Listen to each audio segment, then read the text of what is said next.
Selamat malam semua. Selamat malam Indonesia. Hari ini kita akan bersama Bapak Pendeta Saifuddin Ibrahim selama kurang lebih 1 jam ke depan.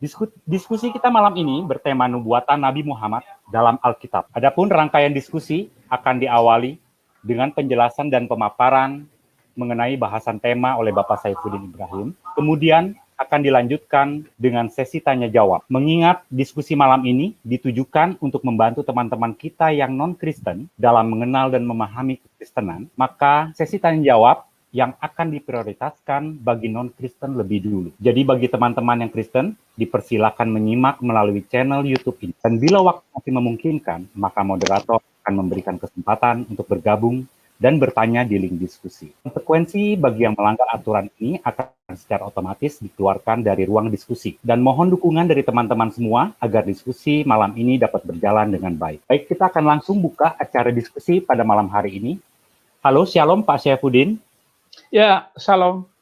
Selamat malam Pak. Selamat malam semuanya. Ya, Pak, sesuai dengan tema diskusi yang berjudul Nubuatan Nabi Muhammad dalam Alkitab, yang sudah ada di judul pada channel hari ini, sepintas jadi teringat nih Pak, akan ada konten dari di YouTube channel, kalau nggak salah itu dari salah satu ustadz ya Pak ya, yang mungkin masih ada hubungannya nih dengan tema kita malam ini. Baik.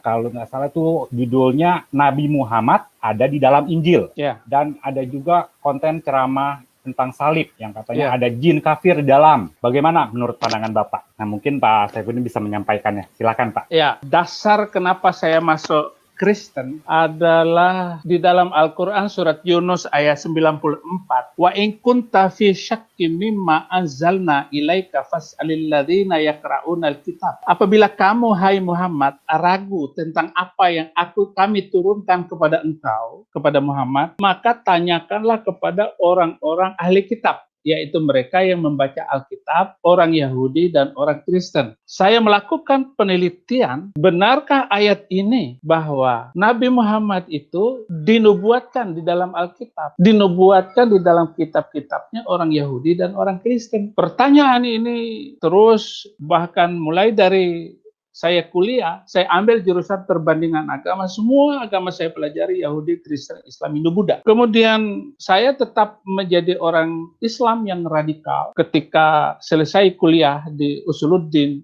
Universitas Muhammadiyah Solo. Kemudian saya membaca di dalam Al-Quran, ya'rifunahu kama ya'rifuna abana'ahum. Orang-orang Yahudi dan orang Kristen mengenal Muhammad seperti mengenal anaknya sendiri. Artinya nama Muhammad, sifat-sifatnya sudah ada di dalam Alkitab. Kemudian di dalam surat Shaf ayat 6. Dan ingatlah ketika Isa putra Maryam berkata kepada kaumnya, wa idh qala Isa bin Maryam ya bani Israil, hai Bani Israel, ini Rasulullah ilaikum. Saya adalah utusan Allah kepada engkau.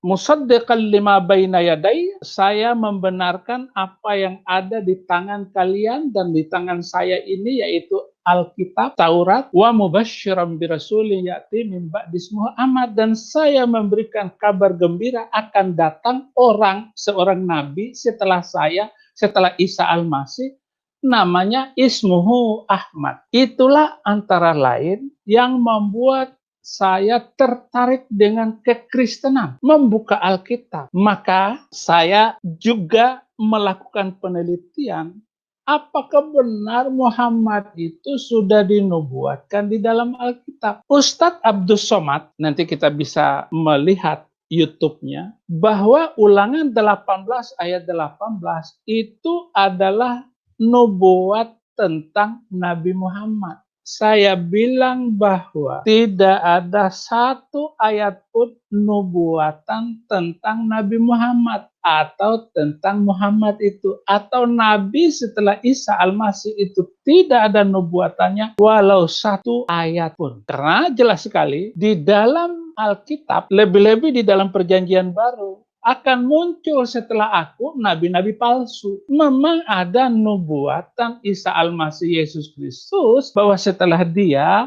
ada nabi palsu. Ciri-cirinya bla bla bla. Ini. Semuanya jelas sekali. Itu hal yang pertama, bahwa kaum termasuk saya waktu menjadi muslim itu penasaran untuk membuktikan apakah ayat-ayat Alkitab ini ada nubuatan tentang Nabi Muhammad. Kemudian setelah saya menjadi orang Kristen, ini sudah 15 tahun, saya bertungkus lumus melakukan kajian, pembahasan apakah benar ada nubuatan tentang Nabi Muhammad. Di dalam Mazmur jelas sekali bahwa Mazmur 147 ayat 19 dan 20 tidak ada firman Tuhan itu dipercayakan kepada nabi selain dari Bani Israel.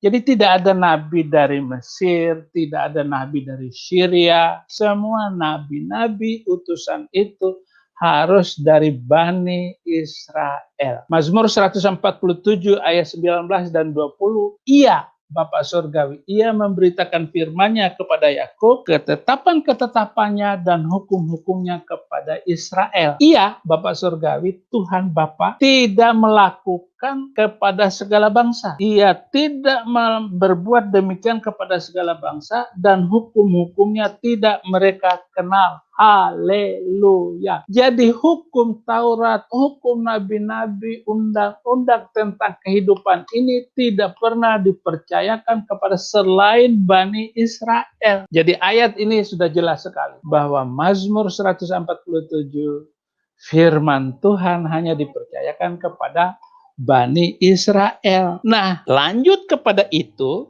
yang pertama, bahwa bukti bahwa di dalam Alkitab tidak ada nabi dari Bani Israel, tidak ada nabi selain dari Bani Israel. Kemudian firman Tuhan itu akan datang dari satu tempat, bahwa di Yerusalem itu ada satu lubang ke langit, di mana kekuatan dan firman itu Tuhan langsung berbicara mengurapi lidah mulut bangsa Bani Israel untuk dipercayakan kepada bangsa itu firman Tuhan. Yesaya 2 ayat 2 dan 3. Demikian firman Tuhan. Karena Sion itu sebagai pusat kerajaan damai, yaitu Bani Israel, yaitu Yerusalem. Yesaya 2 ayat 2, demikian akan terjadi pada hari-hari yang terakhir, gunung tempat rumah Tuhan akan berdiri tegak di hulu gunung-gunung dan menjulang tinggi di atas bukit-bukit. Segala bangsa akan berduyun-duyun ke sana. Ayat 3, dan banyak suku bangsa akan pergi serta berkata, mari kita naik ke gunung Tuhan,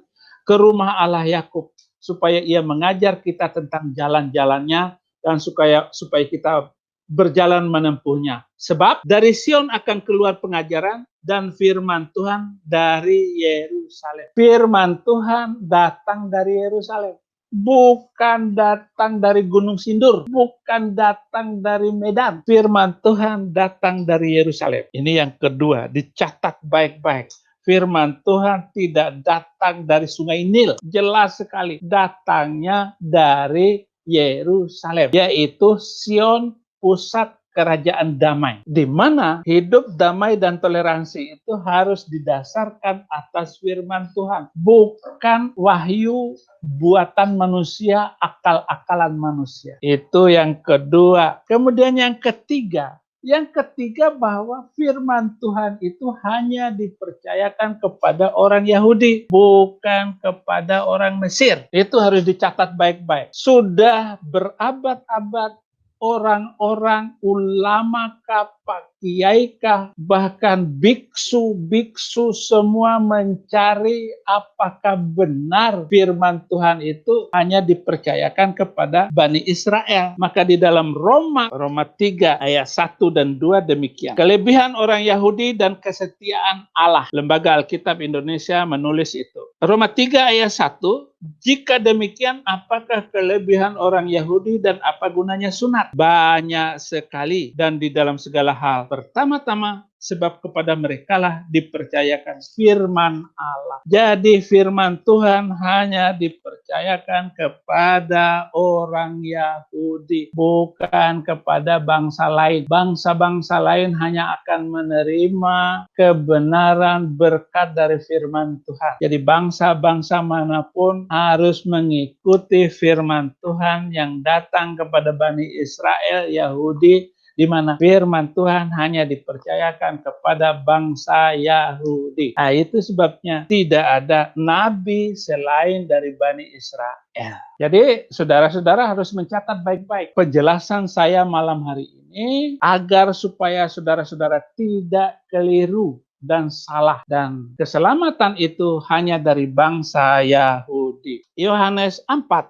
misalnya, Yohanes 4 ayat 22, keselamatan hanya datang dari bangsa Yahudi. Demikian, kamu menyembah apa yang tidak kamu kenal, kami menyembah apa yang kami kenal, sebab keselamatan datang dari bangsa Yahudi. Secara duniawi, Yahudi ini memberikan banyak sumbangsi kepada dunia. Yang membuat laptop orang Yahudi, yang bikin lampu ini Thomas Edison turunan Yahudi, yang membuat Microsoft orang Yahudi, yang bikin HP juga orang Yahudi, yang bikin dinamit orang Yahudi, turunan Yahudi semua. Seluruh kemajuan zaman ini, suka tidak suka, orang Yahudi lah yang membuatnya. Ini dari segi dunia.